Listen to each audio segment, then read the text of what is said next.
بسم اللہ الرحمن الرحیم۔ السلام علیکم ورحمۃ اللہ وبرکاتہ۔ حضرت موسیٰ علیہ السلام کے صحیفے سے منتخب 10 باتیں حضرت فقیہ علامہ سمرقندی رحمۃ اللہ سند کے حوالے کے ساتھ حضرت جابر بن عبداللہ رضی اللہ تعالی عنہ سے روایت کرتے ہیں کہ میں نے حضور اکرم صلی اللہ علیہ وآلہ وسلم کو ارشاد فرماتے ہوئے سنا ہے کہ حضرت موسیٰ علیہ السلام کو جو تختیاں اللہ کی طرف سے عطا کی گئی تھیں ان میں 10 باب تھے۔ پہلی تختی کا مضمون یہ تھا: نمبر 1، اے موسیٰ، تم میرے ساتھ کسی کو بھی شریک قرار نہ دینا۔ میری جانب سے یہ حکم ہو چکا ہے کہ دوزخ کی آگ شرک کرنے والوں کو ضرور جلائے گی۔ نمبر 2، تم میرا اور اپنے ماں باپ کا شکر بجا لاتے رہو، میں تم کو ہلاکتوں اور بربادی سے محفوظ رکھوں گا اور تم لوگوں کی زندگی میں برکت عطا کروں گا، اس کے بعد اس زندگی سے بھی زیادہ عمدہ اور اعلیٰ زندگی دوں گا۔ نمبر 3، کبھی کسی بھی نفس کو نہ قتل کرنا کہ جس کا قتل میں نے حرام قرار دیا ہے، ورنہ زمین اپنی تمام وسعتوں اور گنجائشوں کے باوجود اور آسمان اپنے کناروں کے ساتھ تم پر تنگ پڑ جائیں گے اور تم کو میری ناراضگی میں مبتلا ہو کر جہنم رسید ہونا ہوگا۔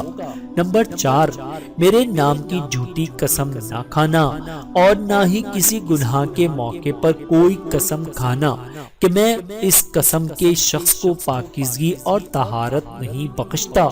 نمبر 5، جو کچھ میں نے لوگوں کو بخشش کر رکھی ہے تم اس پر حسد نہ کرنا، اس لیے کہ حسد کرنے والا شخص میری نعمت کا دشمن اور مخالف ہے اور وہ میرے فیصلے کو تسلیم کرنے والا نہیں ہے، گویا وہ میری اس تقسیم کا مخالف ہے جو میں نے اپنے بندوں میں کی ہے۔ مجھ سے ایسے شخص کو کسی قسم کا تعلق نہیں ہے۔ نمبر 6، اس چیز کی شہادت ہرگز نہ دینا جو کہ تمہارے کانوں کو یاد نہیں ہے، تمہاری عقل میں محفوظ نہیں اور قلب کو اس پر اعتماد اور بھروسہ نہیں ہے۔ قیامت کے روز گواہوں کو ان کی شہادت کی وجہ سے کھڑا کروں گا اور ان سے سوالات کروں گا۔ نمبر 7، چوری نہ کرنا۔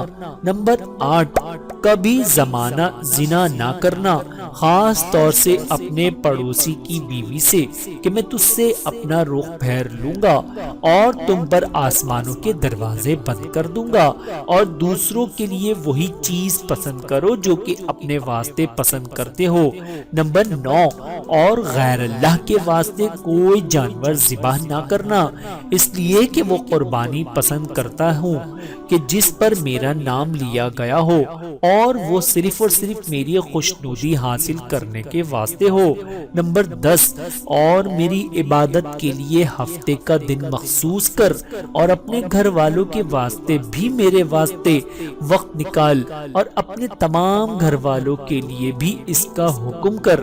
فرمان نبوی ہے کہ خداوند تعالیٰ نے ہفتے کا روز حضرت موسیٰ علیہ السلام کے واسطے بنایا اور ہم لوگوں کے واسطے عید کے طور پر جمعے کے روز کو منتخب فرمایا۔ بحوالہ تنبیہ الغافلین۔ اللہ تعالیٰ سے دعا ہے کہ اللہ تعالیٰ ہم سب کو سمجھنے کی اور عمل کرنے کی توفیق عطا فرمائے۔